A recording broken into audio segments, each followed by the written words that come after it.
Hello Mila, hello Jack, hello everyone else who's watching. Welcome to Storytime with Grandad.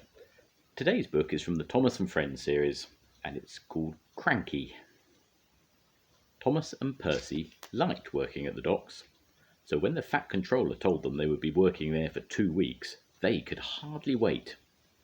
But when they arrived at the docks, there was a new crane called Cranky.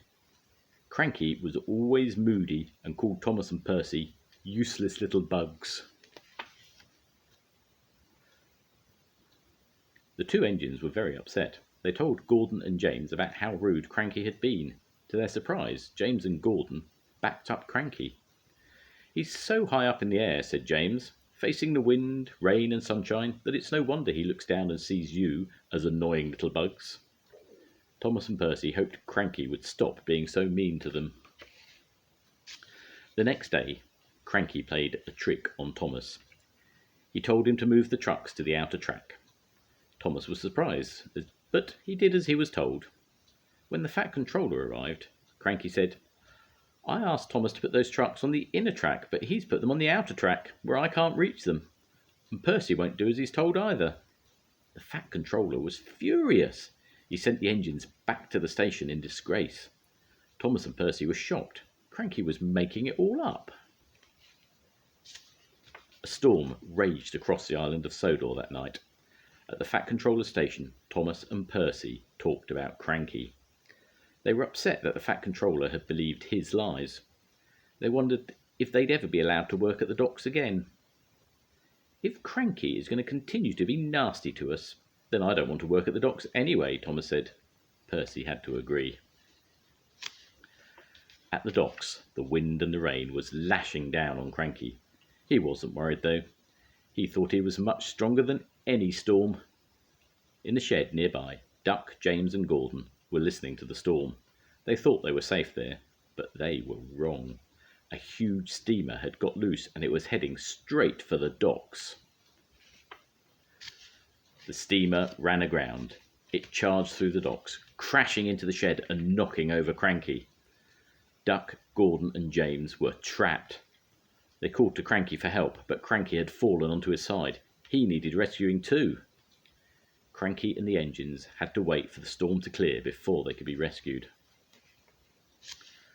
The next morning, the Fat Controller went to the docks. "Thomas and Percy are coming to help you, Cranky," he said. "They'll have you up in no time." "Oh, thank you," said Cranky. Can you tell them that I was sorry I was so mean to them?" "So, it was you that was causing all the trouble," said the Fat Controller. "It seems I owe those engines an apology." Thomas and Percy's drivers tied ropes to Cranky and attached them to the engines. Thomas and Percy quickly pulled Cranky back upright. Cranky was very glad to see the world the right way up again. He got straight to work clearing away the rubble. Cranky moved the steamer back into the water and carefully tied it in place. Then it was safe for him to pull up the heavy rubble away from the shed so the trapped engines could get out. Duck, Gordon and James were very grateful. They had not liked being stuck in the shed. They thanked Cranky for his help. Cranky told them Thomas and Percy had rescued him first. "I never thought I'd be rescued by a couple of—" Cranky was about to say bugs, but he stopped. Just in time. He continued, "I never thought I'd be saved by a couple of small engines. I'll try not to be so rude to you again." Thomas and Percy smiled. They were just about to reply when Cranky said, "Now, move out of the way, you mites. I need to get those trucks." "Pah," said Percy. "Cranky wasn't polite for long. He's back to bugging us." Percy quickly moved up the track to get out of Cranky's way, but he'd forgotten that his ropes were still attached to Cranky.